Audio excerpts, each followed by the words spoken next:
It sits in a corner of LA that has long been overlooked by conventional developers. A little corner lot in South LA. It's been owned by a family there for decades, and they saw a need for housing in their neighborhood. So when the big developers showed no interest, they decided to do it themselves. Welcome to our site on 54th and Crenshaw. It was a 5-unit building that was here. My mom became a tenant around 1985. She opened up her hair salon. My mom purchased the building in 1995, and we're developing this 12,000 square foot lot into 48 units, mixed use property. We're gonna have around 2,100 square feet of commercial at the bottom, and the rest is gonna be residential at the top. Mom and I both went to beauty college together. She was doing it out of the house, and women, towels were coming up missing, little coffee mugs was coming up missing. She was like, I'm gonna have to get a shop. The original name was Renaissance Hair Salon, and then she later changed it to Regenaissance Hair Treatment Center. The shop was really, really busy. We would come in on Saturdays, get our hair done. She'd turn on her oldies. It was a lot of fun. It was home, so I would go there and, help her. A lot of the clients were like family. Wasn't until she was diagnosed with colon cancer that things started to, take a little bit of a turn. She's always wanted to put an apartment building on top of the commercial, to bring some housing to the area. And when Mom passed, that's when Jamial was like, look, we tried to talk to the neighbors, they wanted to go a different way. And Jamial said, listen, let's just do our own thing. At the time, people weren't thinking of developing in the Crenshaw district. A bank is not going to loan millions of dollars to someone that don't have the experience to develop. So it's essential to have a partner that has experience to be able to get access to the capital.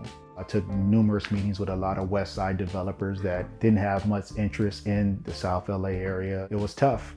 One of the terms in commercial that is kind of burned into my head is it doesn't pencil. It doesn't financially make sense. The numbers are not adding up. The money wants to go to larger projects and not really the small projects. That's when I, reached out to the council's office, say, do you guys have any local developers that I can connect with? And they sent me like 3 or 4 of them, and Praxis was who I settled with. Praxis Development Group was founded in 2019, and we partner with institutions and landowners who are not real estate folks to help realize vision and value around real estate. Nobody wanted to even talk to us about developing it, and Casey did. She was so tenacious and so energetic. She made us energetic about it. Oftentimes, smaller developers like myself have a challenge raising capital and don't have the resources to tie up land in order to take the 2 or 3 years to develop something. And they were a family without the knowledge or expertise to develop, but wanting to do that. So it made a lot of sense for us to work together. And well, I don't think we really looked at it from the optics of thinking what people would think because she was white. That didn't cross our mind. But after we got into it, it was like, wow. We weren't raised like that. It was like, she's just another woman. But, we got some resistance from people. It's like, why did you choose her? And I was like, well, who else was coming to the table, right? So there is a 1.2 million unit deficit of housing in Los Angeles right now. And without creative partnerships like what we're trying to do, and without public support, it's really, really difficult to make a dent in that. And what we're trying to do is make a dent by working with and partnering with local community owners. So a lot of the developments are affordable housing. There's not a lot of conventional in this area. So when the community is like, we need more affordable housing, you got a lot. We need some conventional.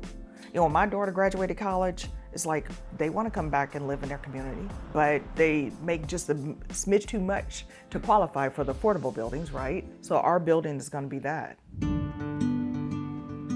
So KFA, they've done a beautiful job with the building. Jamial and I sat through the last couple of years every week, every meeting. We're planning to open in probably the spring of 2026. I love the community. I know that we're missing things here like grocery stores, and hopefully, the commercial space, I would like to utilize that and bring something positive to the community. We're trying to maintain the building, keep something in the community, not sell it, create some generational wealth for our children and show other families that this is what you can do instead of selling outright. Try to keep the property that your parents sacrificed so many years for. Think about that and not just think about what that money can do for you today. Just think about long term. Jamial and Bridget aim to open the Clark on 54th early next year. To learn more about their business partnership, visit praxisdevgroup.com.